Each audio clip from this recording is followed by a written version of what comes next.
Hello বন্ধুরা, তো আমি কাজ থেকে বেরিয়ে পড়েছি। অনেকটা রাস্তায় এসে দেখি এইখানটায় রোজ কুকুরকে খেতে দেয়, তো কাক দেখতে পাই না। আজ কতগুলো কাকও দেখতে পেলাম, তো ভাবলাম তোমাদের একটু শেয়ার করে দিই সেই জিনিসটা। তো এখানে গাড়িতে করে লোক আসে আর জায়গায় জায়গায় কুকুরকে খেতে দেয় পেপার পেতি। তারপরে আমি যেখানে বেরোই রাস্তায়, মানে কাজের থেকে যখন আমি বেরিয়ে আসি 15 থেকে 20 মিনিট লাগে হেঁটে হেঁটে আসতে। তারপরে আমি ই রিক্সা পাই, তারপরে ই রিক্সাতে বসে চলে গেলাম সেলাইয়ের কাজে। তারপরে কাজ থেকে চলে এসেছি, অনেকক্ষণ হয়ে গেছে এসে। তারপরে যেটা আমার ডেলিকার মানে কাজ থাকে সেলাই কাজ, সেটা করেছি। একটা অর্ডার ছিল, সেটা কমপ্লিট করেছি। সেটা তোমাদের সাথে পরে শেয়ার করবো। লাস্টে ভিডিওটা দেখতে থাকো, আশা করি ভালো লাগবে। তো আজকেও আবার চলে এসেছি নতুন একটা ব্লগ নিয়ে তোমাদের জন্য। তো এখন আমি রান্না করছি।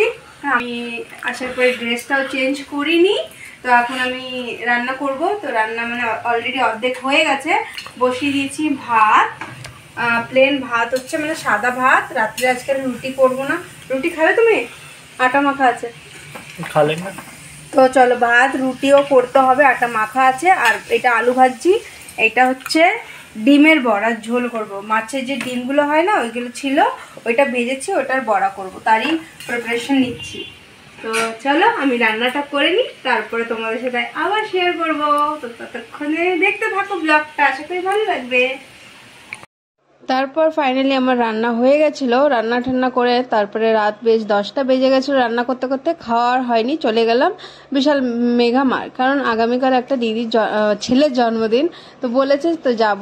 তার নাম রনি, তো রনির কাছেই যাব রনির জন্মদিনে। তো ভাবলাম গরমকাল পড়ে গেছে, কি দিই, তো ভাবলাম একটা জামা কাপড় নেওয়া যাক। তো সেই জন্য আমরা বিশাল মানে মলে চলে গেছিলাম ওই জন্য জামা কিনতে, কারণ তারপরের দিন অফিস আছে, কখন আসবে যাবে সেই কারণে, তো সেই লেট হবে।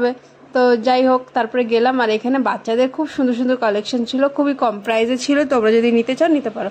বাড়িতে এসে তো বললো আমি আজকে আর খাবো না, তো বাড়িতে এসে বললো আমি খাবো না, আমার পেটটা ভার হয়ে আছে, আমাকে একটু ঠান্ডা শরবত কিছু বানিয়ে দেবে। তো আমি বললাম ঠিক আছে, কি খাবে? বললো জলজিরা টাইপের মতন খেতে ইচ্ছে করছে, তো ঠান্ডা ওই জলজিরা বানিয়ে দিলাম।